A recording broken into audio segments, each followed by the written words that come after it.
Hey everyone, welcome back to our farm. We have had a very busy fall season, and one of the things that we have done recently is take 3 large pigs to the butcher. Our butcher is about 3.5 or a little less than that hours away.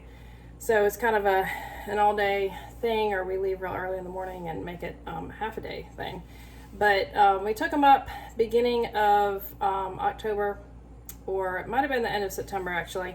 And then a couple weeks ago we picked up the meat, and we shot a little bit of footage going up there and back. It's a really pretty drive. We don't go on the interstate at all, and we do go through the mountains, so we always enjoy the drive up there. So by the time we got back, I had a headache pretty bad, and so the kids took care of unloading the truck and getting their freezers full. And so we have 3 freezers that are just packed with meat, absolutely like packed to the gills. So I have been working on pulling some of that out. Of course, we're eating it because we actually eat only meat that we raise ourselves. So we're definitely into eating it, and we're a family of 10, so we do go through a lot of meat. But I have been working a little bit on pulling some pork out and canning it. I'll show you that just a little bit. And today I actually canned some lard. I rendered some lard, and I'm going to keep working on that, and I'll show you how I did that. So what I am working on is actually getting some meat out of the freezers, because we have broilers, which are meat chickens, out in the field, and they're going to be ready for us to butcher them in about 2 weeks or so. We'll butcher on a Saturday in roughly 2 weeks. So at that point, we have to get them into the freezer, and we usually do cut them, or cut a good number of them so that we have chicken cuts. They're not just all whole. So they do take up less room when they're cut, but still, I have to get room in these freezers so that we can get 55 or 57 or whatever we got out there into the freezer. It's a little bit of a job before me to be able to get this set. It's because when we butcher, we got to put those chickens somewhere. So that's kind of what I've been working on. And let's see, I've also been working on watering the garden quite a bit. We're in drought again, unfortunately, so that is top priority right now. We just came through where we had kind of some frosty nights, and it wasn't too bad, and we covered the potatoes. We have a big potato crop in right now, and we covered them. And carrots don't have to be covered, peas don't have to be covered, and broccoli don't have to be covered. They can take some frost, that's no problem. So everything came through the frost fine. Now it's warm back up. It's actually pretty warm during the day, so I am making watering the garden a priority, or we're not going to get a fall crop of stuff. So that's important. And then of course we're always milking the animals, and we're rebreeding goats right now, and we just moved some of the pigs, and I'm going to just briefly show you some of the animals at the end of the video. And also I want to just go over, in case you're interested in numbers. Numbers are always interesting to me. I'm a numbers person, so if you're a numbers person, you might find it interesting how much the hanging weight was on the 3 pigs, and then how much, approximately how much meat we got from that, and how many animals we eat in a year. That might sound funny if you're used to just buying packages of meat at the grocery store, but we think of meat in terms of animals. This many pigs, this many chickens, this many cows, or whatever. So I am going to share with you, for our family of 10, since basically last January, how many animals our family has eaten, and roughly how many we eat in a year, in case that is something that is interesting to you, or if it's helpful to you, in case you're also setting up a homestead or a farm and you're kind of curious. I think you're going to be surprised how many animals, when you actually take the whole animal, how many you actually go through.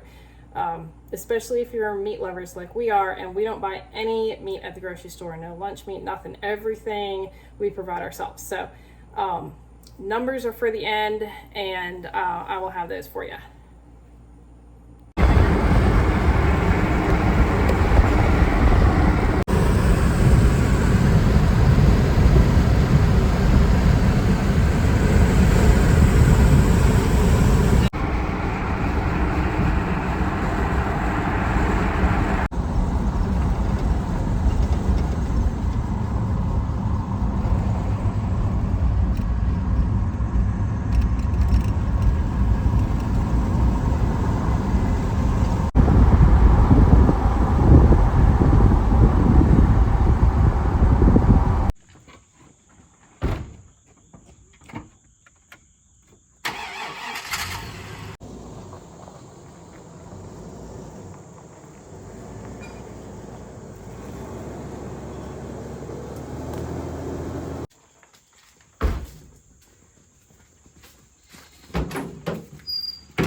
when you open the freezer.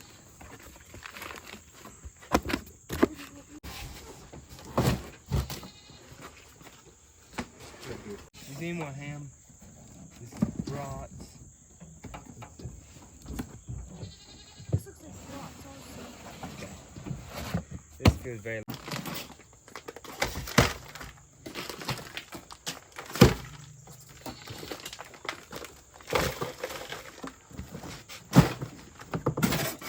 We can add something into that box. More lard stuff. Okay, what's it? You alright?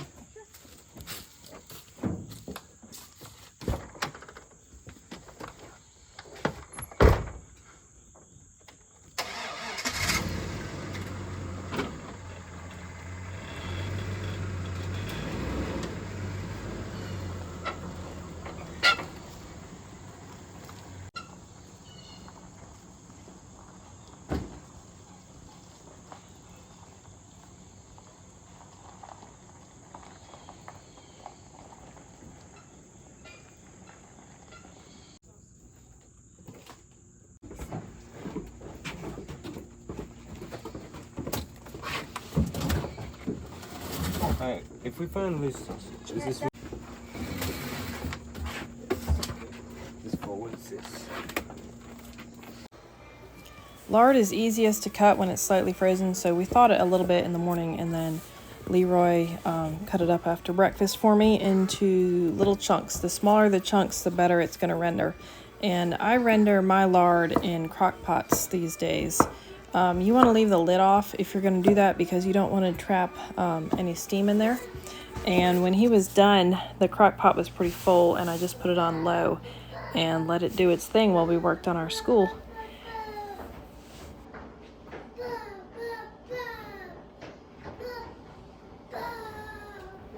This is the pork that I canned yesterday, and I'm going to keep pulling out pork. It's actually pork chops that I'm working on canning right now, and we'll keep doing that. Okay, a few hours later, this is what the lard looked like. It had cooked down quite a bit. This was just after lunchtime when it was looking like this.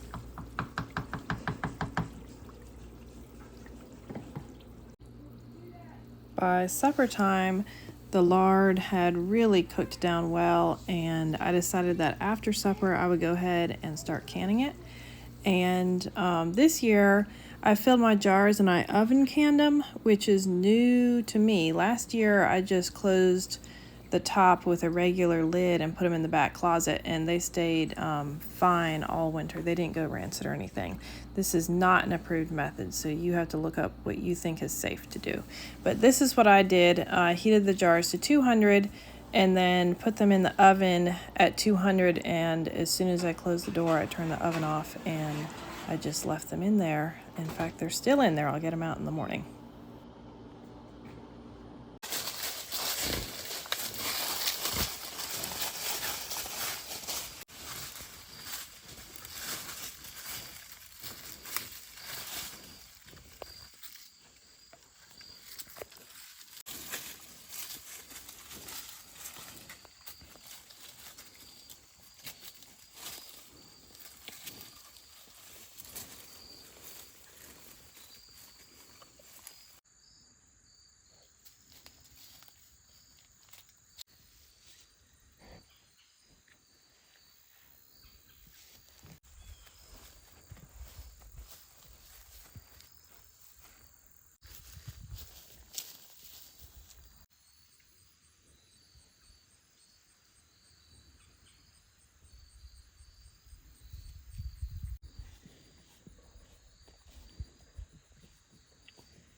Okay, are you ready for some numbers? I'm actually going to start earlier than January, and you're going to have to just work with me in terms of when I say a year. We butcher our broilers usually in October, so it has been a year since we butchered last for the chickens. And we don't just start the year like beginning of January. This is all our meat. And so it is a little tricky to figure out, like, you know, how much we would eat in a year, but you'll get the idea. Okay, so last October we butchered around 50 chickens. I don't know the exact number, but we usually shoot for between 50 and 75. And last year, as far as I remember, we got 50 broilers, and I don't think we lost very many. I think we ended up butchering around 50 broilers. So we cut, I believe we cut around 30 of them, and we really like the chicken, grilled chicken breasts on the grill. That's a really big treat for us. It's one of our favorite things. So we do try to cut a lot, and then of course we have the roasts, and you know, we cook down the backs and the legs and, you know, all that. And we have wings and all that stuff. So in a year, because we've been out of chicken for I think about a month, but we consider this that we made it a year. You know, between 50 and 75 is what takes us a year to go through. So usually we'll get 75 one year, we'll get 50 the next. This year I did get 60. I just sort of went in the middle, and maybe that's the best thing. For our pens, we're running 2 pens, and we can run 30 in each pen, so that sort of worked out well for this year.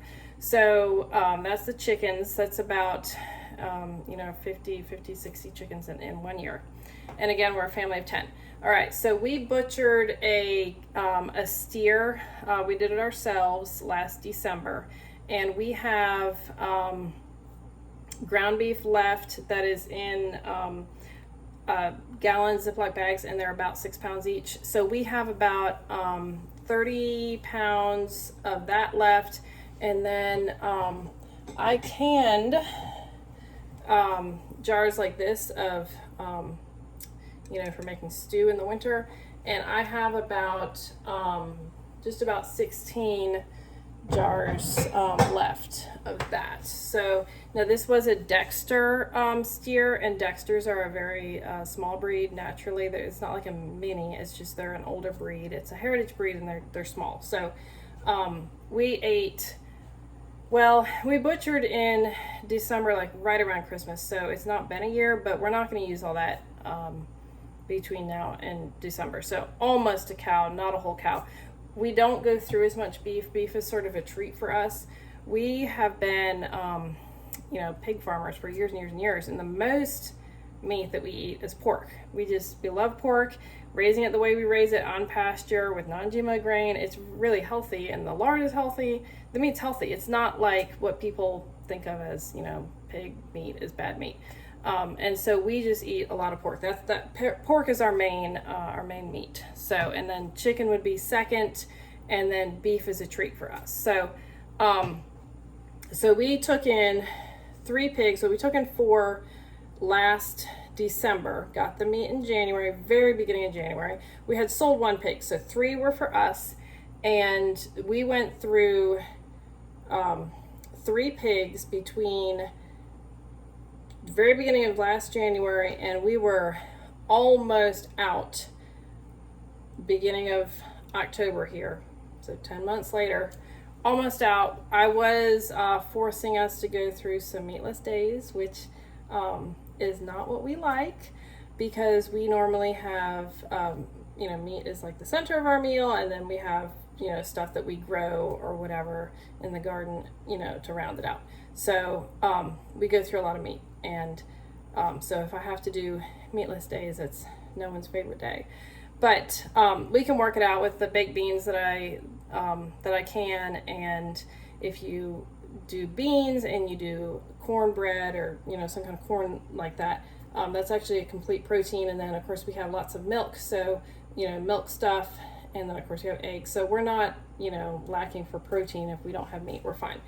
But so basically in a year, just to make it clear, it's about 50, 60 or so broilers, and we get them big. Like, I like them to be, you know, once they're butchered and they're done, 7-8 pounds, that's good with me. We like the big ones.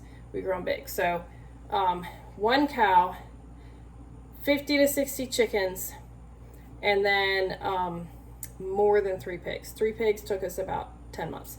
So the pigs that we just got back, we like to take them in big also, because if you're going to take them in, you know, haul them all the way up there, and then the kill fee is the same if it's small or if it's big, and then of course it's hanging weight is how you pay. You might as well have big, you know, big pigs. So they were nice and big. The hanging weight for 3 was 900 pounds. So of course that's 300 pounds each. That's nice. That's a good size. It's perfect, really. So when you take in pigs, you're going to get I'll say it this way, but a little easier to understand. You're going to lose 25% to 35% from what the hanging weight is. So you pay hanging weight, and then you'll get meat that'll be 65% of that or 75% of that. So the butcher that we use is really, really good, and I'm figuring it's probably 75% that we get back. Okay, now what you're not getting is, you know, the guts and all that. And some butchers do it differently, and they'll cut the whole head off, and you don't get that. The head on a pig is really big, so that's a lot of weight. So the butcher that we use, they make it, you know, all this stuff out of the head and all. So I'm thinking that we probably get 75% back. So we probably got about 675 pounds of meat. And just to give you a little idea of what we get back, we got hams on all of them. We got, let's see, I have it written down here. We got 67 pounds of bacon, 51 pounds of ham, 82 pounds of the small link sausages. We like them. They're 1 ounce links. We got 100 pounds of brats that we like to do. And then we got 100 pounds of just the loose sausage. I make all kinds of stuff out of the loose sausage. And then everything else is, you know, the like a roast or pork chops or the loin or, you know, whatever. And of course we get the fat. So that is that for numbers. And it's a lot. It's a lot of meat, and it does cost when we go to the butcher, but it's worth it to us because of all the cuts that we get and all that. And so we like that. And then the chickens we do ourselves, and sometimes we take cows in, and sometimes we've done them ourselves, but we do actually prefer to take them in.